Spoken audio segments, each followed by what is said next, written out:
Let's talk about some of the significant differences there are between the hundreds of ancient New Testament manuscripts scholars are in possession of. Hello, and welcome to my ex-Christian Bible study bonanza. I'm here to help you deconstruct. We're talking about the textbook, the New Testament, written by ex-Christian biblical historian Bart Ehrman, and this is part 2 of the second chapter. Please come along. This is one of my favorite parts. I love examples, and here are some examples of verses we all know and love that aren't actually in the Bible. The first example is that the last 12 verses of the book of Mark were added by a scribe at some point because the original version added too abruptly for their liking. As we know, 3 women go to find the tombstone rolled away, and some random dude man in a robe is sitting to the side to tell them not to be afraid.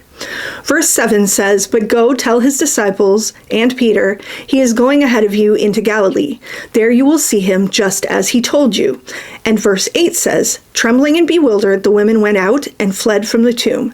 They said nothing to anyone because they were afraid." And that's where the writer of Mark ends the story. Interesting, no? But somebody didn't like it and added 12 more verses about Jesus appearing and appearing and appearing, and then getting taken up into heaven. Nope, none of that was originally in there. So the second example I have for you is Luke 22. Jesus is waiting to be arrested before his trial and crucifixion. In verse 42, he says, "Father, if you are willing, take this cup from me, yet not my will, but yours be done." An angel from heaven appeared to him and strengthened him.